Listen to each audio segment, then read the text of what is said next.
All right, so I gave an assignment for social studies, and in that assignment, you are to prepare a speech. You are a candidate for the local government election that is coming up, and you are to prepare a speech to speak to a group of people, trying to win over your confidence, trying to persuade them that you are and can be, that you are capable of being the next mayor, the next councillor for the Montego Bay division. Remember, we were looking at the divisions in each parish, and we were saying that, for example, in St. Thomas, there are two constituencies in St. Thomas. You have St. Thomas Eastern and St. Thomas Western. Two members of parliament, but St. Thomas is split up in 10 divisions. The Landu division, you have the Dalvey division, there is the Bath division, several divisions, the Trinity division, etc., etc. There are 10 divisions in St. Thomas, and in each of those divisions you'll find a councillor. So if there are 10 divisions, then you will have 10 councillors in St. Thomas. As we were looking at the political side of it, we're saying that if you go back to our previous discussion, we were looking at how do you become a mayor? How do you become a councillor? To become a councillor, you have to be elected by the people. Or you're elected by the people. You are nominated to be a candidate. And after you're nominated to be a candidate, the people will have to go to the poll to vote for you. Remember, we were looking at the place you go to vote. That is the polling station. Polling station is where you go to vote. When you go to the polling station, they will give you the paper to go into that secret space to write the X beside whichever political party you are voting for. And having done that, you put your paper into a box. That box is the ballot box. After you place it in the ballot box, at the end of the day, they are going to count it off to see who wins. The person with the most vote, as you know, is the winner. The same thing we did for class president. We vote for a class president. And when that person becomes the mayor, the councillor, if the majority of councillors within a division, or within a parish, I should say, if the majority of councillors in a parish are of a particular party, that political party is going to rule the parish council. The parish council, which we call the municipal corporation.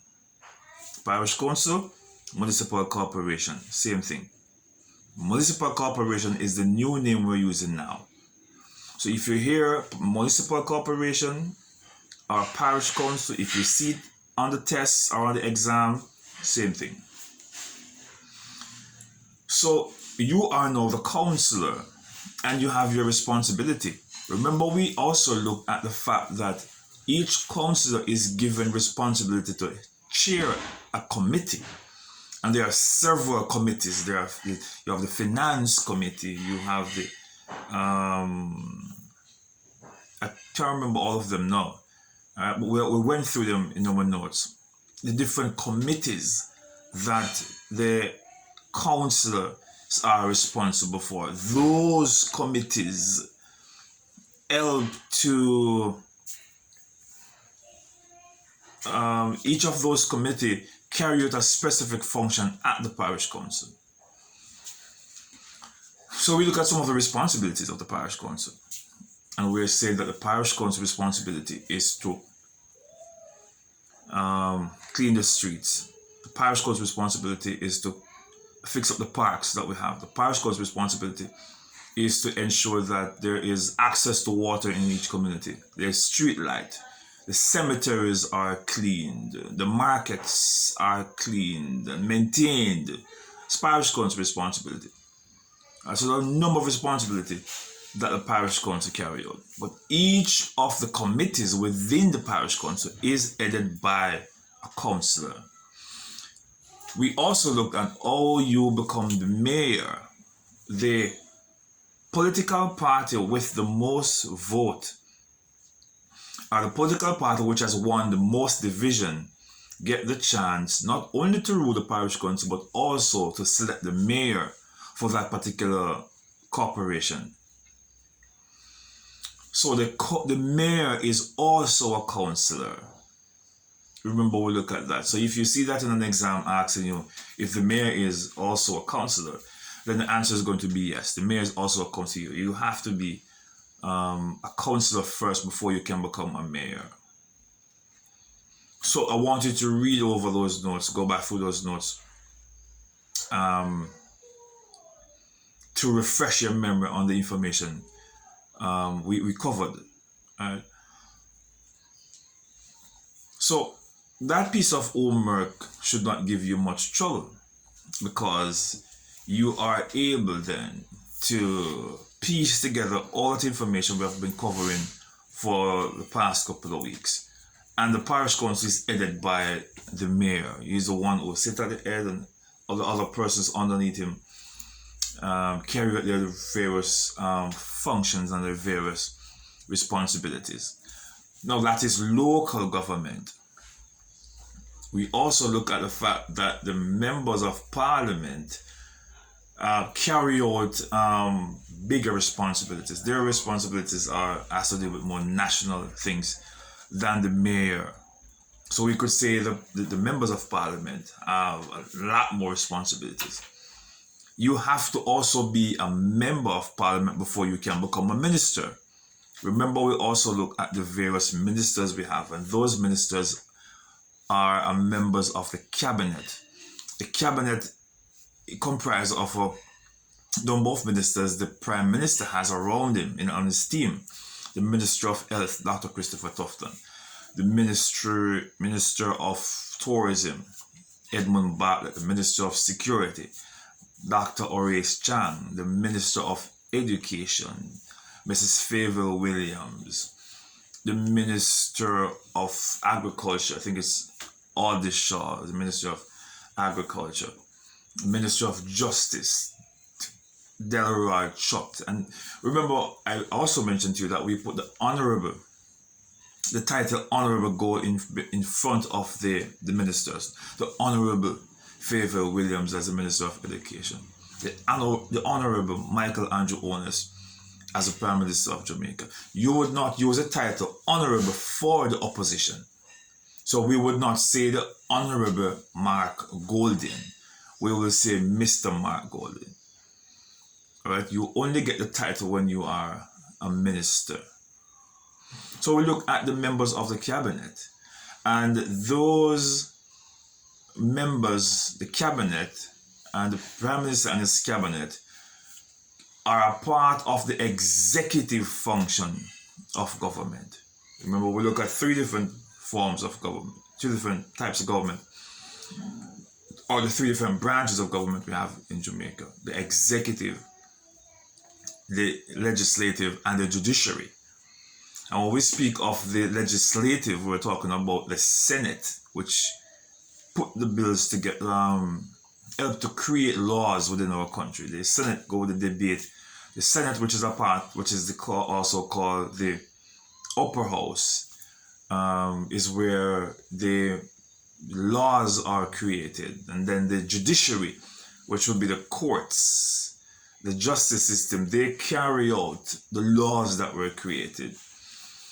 And the executive part of the government now would be the Prime Minister and his cabinet, carrying out those responsibilities to ensure that they serve the nation's people to the best of their ability. So that would be we have covered what we have discussed as members of parliament. There are 63 members of parliament. There are 21 members in the Senate. All right, remember, we looked at that information last term.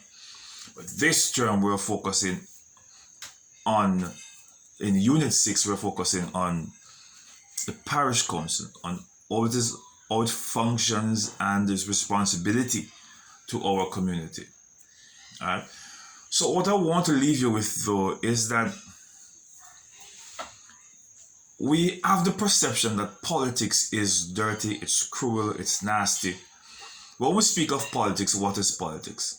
Politics is simply persons vying for a position of authority. Persons who are competing for a position for resources, to be the chief person responsible for resources. So we have politics in the church, we have politics at our workplace, we have politics in school. It is politics. But we have narrowed down politics to just be when we speak of government, the JP, PMP, and we only call that politics. And we see the perception is a dirty game. Politics in itself is a practical, prudent and pragmatic expression of our democracy. Politics is a very important part of our democracy. Politics allow you to participate in the decision-making process. Politics give you a chance to compete, to be the chief person in charge of resources. Politics is an exercise of democracy. It is what gives us this negative impression of politics, is the fact that those who are vying for the position, those who are trying to be the chief person, can be corrupt in their endeavor. In the pursuit of power, men becomes corrupt. So we can't rule off politics to say politics is dirty and politics is nasty. It is then, therefore, the desire of men who need power, who are competing for power, to cheat the game, creating this negative perception of politics.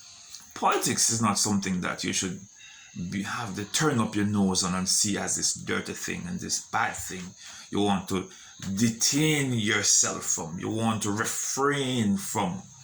No. Politics, though the perception in our society is that it is that, we can't afford for the next generation of children to grow up with the perception that politics is all dirty game. Politics is not all dirty game. It is the dirty desire of those who are seeking power which create the perception that politics is dirty. So yes, we say the politicians are lying. That may be true because they say things that they know they're not going to be able to do.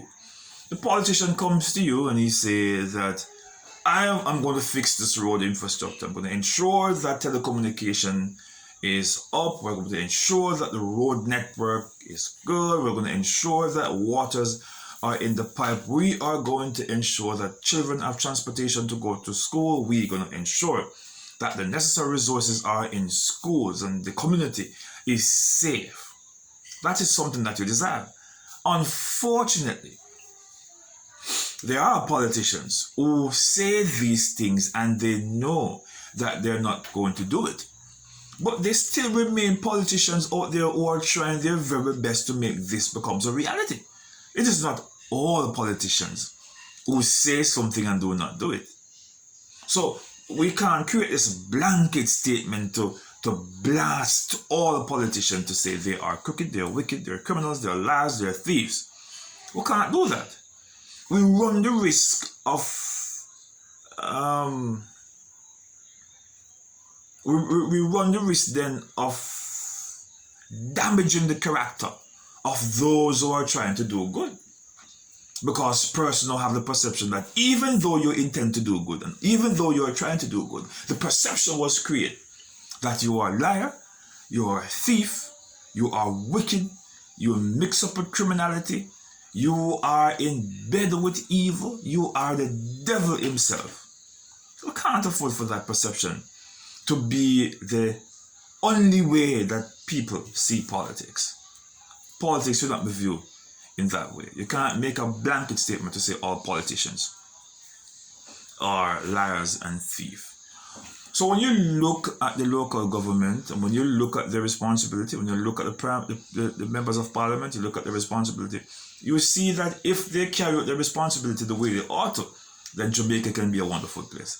If the parish council do all they need to do, or can do, Jamaica can be a better place. Or their funding, I almost forgot that very crucial piece of information. Taxes are collected to finance the parish council. Particularly, I think if you look at your notes, you'll see that property tax contributes about 30% of the money parish council get. Money you pay on your property tax. When you go to pay for your roads license, that also goes to parish council. All right, not the insurance. Insurance go to the company that you register with, but the license go to the government, not the insurance. So if I put that on a test paper, don't get confused and make the wrong choice.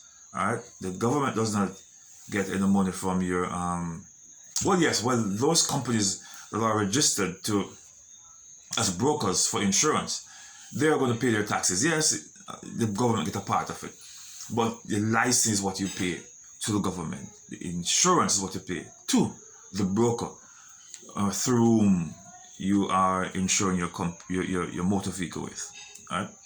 So run through your notes, do your revision, and remember to check me out if you need to ask any questions. Okay.